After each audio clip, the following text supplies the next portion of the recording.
하나님의 말씀은 신약 성경 마태복음 3장 13절에서 17절 말씀입니다. 이때에 예수께서 갈릴리로부터 요단강에 이르러 요한에게 세례를 받으려 하시니 요한이 말려 이르되 내가 당신에게서 세례를 받아야 할 터인데 당신이 내게로 오시나이까. 예수께서 대답하여 이르시되 이제 허락하라. 우리가 이와 같이 하여 모든 의를 이루는 것이 합당하니라 하시니 이에 요한이 허락하는지라. 예수께서 세례를 받으시고 곧 물에서 올라오실새 하늘이 열리고 하나님의 성령이 비둘기같이 내려 자기 위에 임하심을 보시더니 하늘로부터 소리가 있어 말씀하시되 이는 내 사랑하는 아들이요 내 기뻐하는 자라 하시니라. 아멘. 사랑하는 성도 여러분에게 하나님이 하늘문을 여시고 복을 주시기를 원합니다. 특별히 저와 여러분에게 하나님이 말씀해 주시기를 원합니다.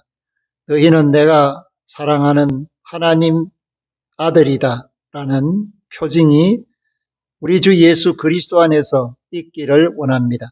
이 표징을 이루게 하시는 이가 바로 예수 그리스도시며 그 표징이 우리에게 세례로 나타났다라는 것을 기억하셔야 합니다. 오늘 말씀을 통해서 저와 여러분들은 세례의 의미를 다시 한번 생각해 보고 또한 구약 백성들이 아브라함을 통하여 받은 할례와 세례가 어떤 연관성을 가지고 있는지도 알아봐야 합니다. 동시에 이 세례의 의미를 분명히 함으로써 구원의 역사가 어떻게 시작되고 어떤 결과를 가져올지에 대한 말씀도 오늘 말씀 속에서 깨달아야 합니다. 그렇기 때문에 오늘 이 말씀은 이때라고 시작하는데 이때는 세례 요한이 세례를 베풀 때 주의 길을 예비할 때 바로 예수님을 기다리고 있을 그때에 예수님께서 갈릴리로부터 요단강에 이르르셨습니다. 갈릴리 예수님이 사역을 하는 현장이 되겠죠. 그러나 공식적으로 예수님은 사역하지 않으시고 이제 이 세례를 통해서 공적 사역, 공생애를 시작하기 위하여 주님의 때가 이르렀다라는 사실을 알려주기 위하여 요한에게 오셨고 요한에게 세례를 받으려고 하셨습니다. 요한은 회개의 세례를 전했습니다. 그리고 그 회개의 세례는 결국 예수 그리스도를 영접하게 하기 위한 준비였습니다. 내 뒤에 오실 이를 영접할 수 있게 하기 위해서 회개의 세례를 베풀었던 요한은 예수님께서 세례를 베푸는 요한에게 와서 자신이 세례를 받으려 하실 때 깜짝 놀랐고 그것을 거부하게 됩니다. 14절에 보면 요한이 말려 이르되 내가 당신에게서 세례를 받아야 할 터인데 당신이 내게로 오시나이까. 내가 주님께 세례를 받아야 합니다. 합당한 자세이며 신앙의 고백입니다. 그런데 예수님께서 이 요한에게 허락을 구하고 있습니다. 왜 이런 말씀을 하셨을까? 우리는 생각해야 하는데 그것은 하나님의 뜻을 이루시기 위해서 예수님께서 세례를 받아야 했다라는 것을 깨닫게 합니다. 예수님이 왜 세례를 받아야 하는가? 주의 길을 세례 요한이 예비하지만 그렇게 해서 모든 사람에게 세례를 베풀 수가 없기 때문에 백성들의 죄를 짊어가셔야 하는 예수님은 백성들의 죄를 회개하고 그들이 하나님의 아들이 되게 하기 위하여 예수님이 세례를 받아야 한다라는 것입니다. 그렇기 때문에 백성들의 회개의 세례를 예수가 대신 받음으로써 모든 의를 이루는 것, 이것을 합당하게 여겨라. 세상 사람들이 다 죄인인데 그 죄인들이 다 회개를 해야 하는데 그렇게 할 만큼 준비되지 않은 상태에서 예수님이 구원하시기 위해서는 회개할 이유가 없고 세례를 받을 이유가 없는 예수님이 그 모든 백성들을 대신해서, 모든 죄인을 대신해서 회개 세례를 받게 된 것을 말씀하고 있습니다. 그것이 바로 하나님의 의이며, 오늘 이 세례를 통하여서 15절에 있는 말씀처럼 모든 의를 이루는 것이 합당하니라, 이런 말씀으로 요한을 가르치고 요한이 이에 동의하는 모습을 보여줍니다. 사랑하는 성도 여러분, 구약에 있어서는 세례라기보다는 아브라함에게 하나님께서 하나님 언약 백성들에게 주시는 표징으로서 할례를 받게 하셨습니다. 그 할례는 창세기 17장에서 연원하고 있습니다.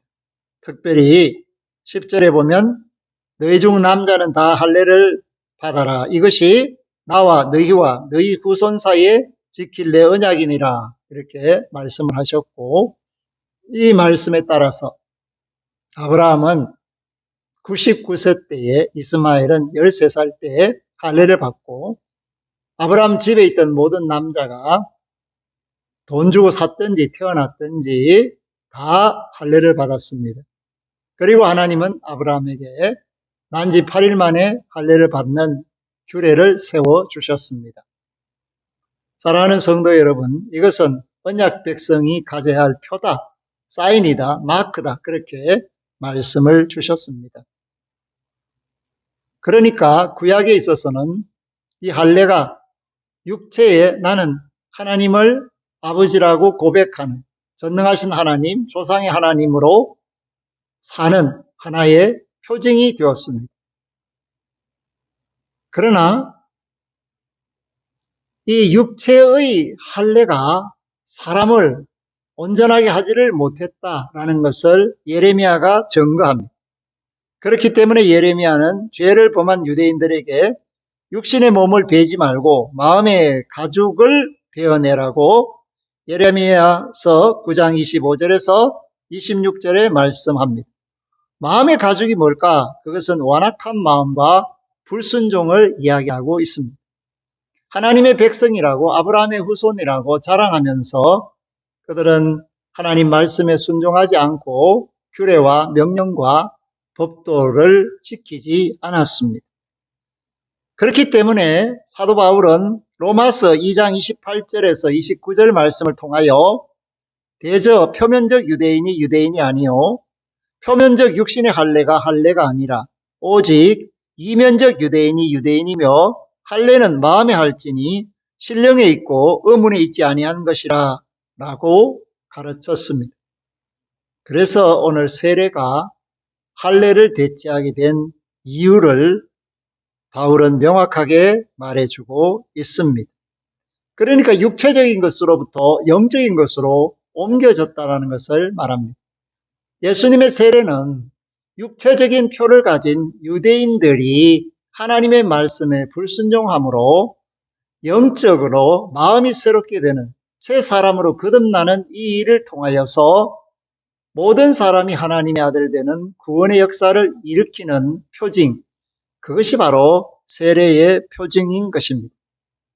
그러므로 사도 바울은 고린도전서 10장 1절 이하에서 우리 조상들이 다 구름 아래에 있었고 바다 가운데로 지나며 모세에게 속하여 다 구름과 바다에서 세례를 받았다고 홍해를 지나는 그 역사적인 상황 속에서 사람들에게 세례의 의미를 다시 한번 생각하게 하는 말씀을 주고 있습니다.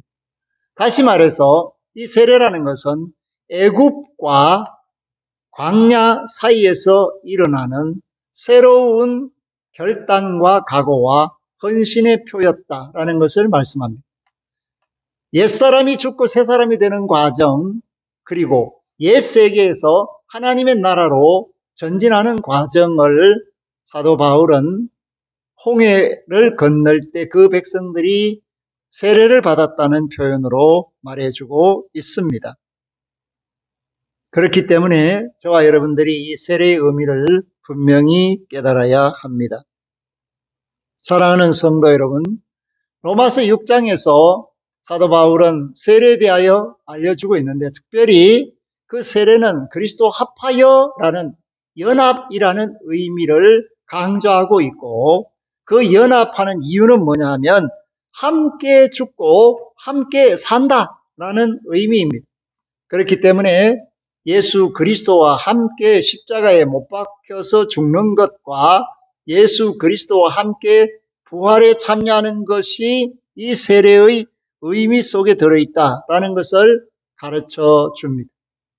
그렇기 때문에 오늘 저와 여러분들이 예수님의 세례를 다시 한번 생각해야 하고, 그 세례는 저와 여러분을 위한 세례이며 동시에 그 세례를 통해서 예수님이 공식적으로 공생애를 시작하는 그런 선언을 하시고 있다는 사실을 말씀하고 있는데, 그 선언이 바로 하나님의 선언이었고, 그 선언으로 말미암아 세례를 베푸는 요한이 얼마나 놀랐겠습니까? 그리고 감동적으로 하나님 앞에 영광을 돌렸겠는가라는 것을 생각해 봐야 합니다. 16절에 보니까 그 감동적인 모습을 말씀합니다. 예수께서 세례를 받으시고 곧 물에서 올라오실새 하늘이 열리고 하나님의 성령이 비둘기같이 내려 자기 위에 임하심을 보시더니, 아멘.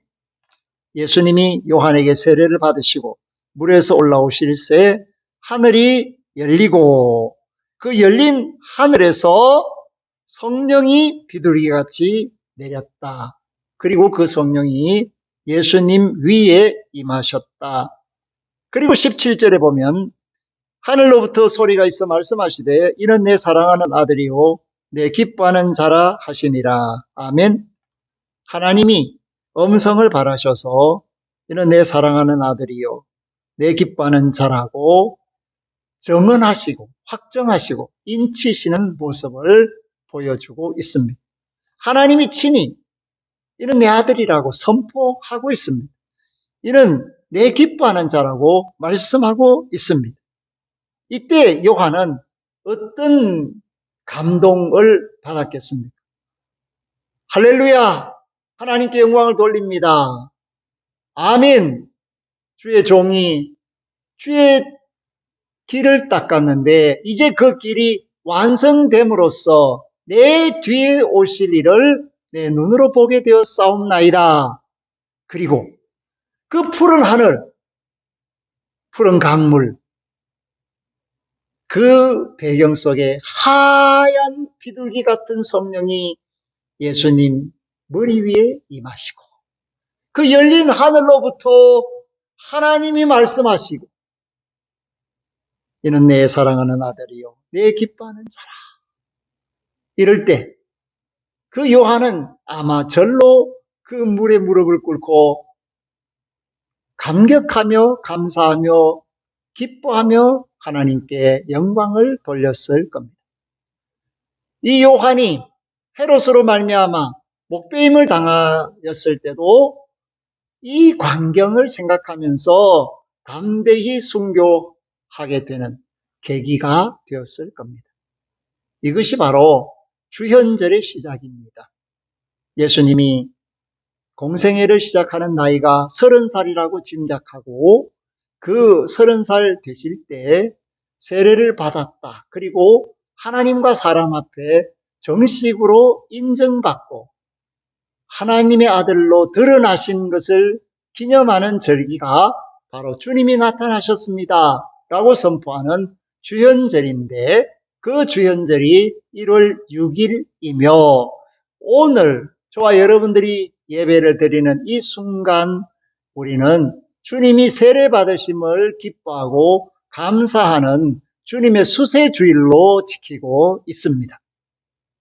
그렇기 때문에 저와 여러분들이 세례를 얼마나 소중히 여겨야 하는가, 그리고 감사로 여기고 감격해야 할 것인가에 대하여 다시 한번 믿음을 가다듬어야 할 필요가 있습니다. 그렇기 때문에 신약 교회에서 할례파와 무할례파가 다투게 되는데, 그 이유는 할례를 받은 사람들이 세례를 받았지만 여전히 할례를 받은 것으로 옛사람에 머물고 있었기 때문에 그들에게 있어서는 예수 그리스도를 믿는 믿음이 자라지를 않았습니다. 그래서 할례와 할례 받지 않음, 이것이 문제가 아니라 어떻게 예수 그리스도를 주님으로 모시고 그 말씀에 순종하여 사는가에 대하여 바울은 강조하는 것입니다. 그리고 예수님이 성천하시기 전에 지상 명령을 내리실 때 그 할례의 목표가 달라졌다. 언약의 새로운 출발이 일어났다. 그래서 예수 그리스도로 말미암아 당부받은 말씀이 뭐냐? 그것은 바로 제사 삼는 것과 아버지와 아들과 성령의 이름으로 세례를 베푸는 것으로 구약의 할례를 신약의 새 언약으로 바꾸어 주셨다라는 것입니다. 그렇기 때문에 모든 사람들에게 세례를 베푸는 것이야말로 하나님의 나라를 이 땅에 이루게 되는 시작이라는 것을 말씀해 주고 있고, 이것을 지상명령이라고 말을 합니다. 사랑하는 성도 여러분, 저와 여러분들이 받은 은혜가 무엇인지를 깨달아야 합니다. 그리고 주님이 우리에게 당부하신 말씀을 마음판에 새겨야 합니다. 예레미야가 경고했듯이 그들이 육체의 할례를 받았지만 불순종하고 완고하게 고집을 부리며 딴 길로 갔기 때문에 그 이스라엘은 멸망을 당하였습니다. 오늘 저와 여러분은 마음이 새로워져야 합니다. 마음을 찢고 그 마음에 성령으로 기름 부음을 받아서 하나님의 사람으로 죄와 상관없이 거룩한 사람으로 살아가는 것이 신약 공동체의 특징이며, 그런 사람들을 믿는 사람이라고 말하고 그 사람들이 예수의 몸된 교회를 이룬다라고 말해주고 있습니다. 저와 여러분들이 예수의 몸된 교회로서 거룩하기를 원하고 주의 죽으심과 합한 사람으로 주님의 살으심과 합한 사람이라는 사실을 깨닫고 복음의 일꾼으로서 모든 사람들에게 가르치는 일을 힘쓰며 그들로 하여금 아버지와 아들과 성령의 이름으로 세례받게 하는 일에 열심을 내는 2025년이 되기를 주의 이름으로 부탁하며 축복합니다. 아멘. 하나님 감사합니다. 오늘 말씀 속에서 우리는 예수님이 세례 받으실 필요가 없었음에도 불구하고 그 의를 이루시기 위해서 백성들을 대신한 회개 세례를 받으셨음을 말씀하고 있고, 이러한 사랑의 역사가 하늘문을 열게 하였습니다. 그리고 열린 하늘로부터 하나님의 성령이 임하시고 하나님께서 친히 말씀하실 때 이는 내 사랑하는 아들이요 내 기뻐하는 자라 인치심으로 예수님이 하나님의 아들이라는 사실을 알게 하고 감격과 감동 속에서 세례 요한의 사역이 끝나게 된다는 것을 말해 줍니다. 오늘 세례받은 모든 믿음의 형제 자매들이 예수 그리스도 안에서 예수님의 지상명령을 순종함으로 모든 사람들에게 가르치는 자로, 전파하는 자로 나타나게 하시고 보여지게 하시고 쓰임받게 하시며 아버지와 아들과 성령으로 세례 베푸는 교회로서 그 사명을 감당하게 하옵소서. 그리하여 천하 만민이 구원받는 일에 쓰임받는 한세영광교회, 이 세상의 모든 교회가 되게 하옵소서. 감사를 드리옵고 수세로 자신을 세상에 알리신 예수 그리스도의 이름으로 감사하오며 간절히 기도하옵나이다. 아멘. 지금은 우리 주 예수 그리스도의 은혜와 하나님 아버지의 극진하신 사랑하심과 성령님의 함께 계심이 세례를 받으심으로 공적인 생애를 시작하신 주님의 사랑을 깨닫고 그리스도와 합하여 세례받은 이로 몸된 교회를 이루게 됨을 기뻐하며 감사하며 쓰임받기를 원하는 믿음의 권속들, 그 가정 산업생업 자녀들, 그 앞길 만남 머리 위에 구원받아 마땅한 천하 만민들 위에 이제로부터 영원토록 항상 함께 하시기를 축원하옵나이다. 아멘.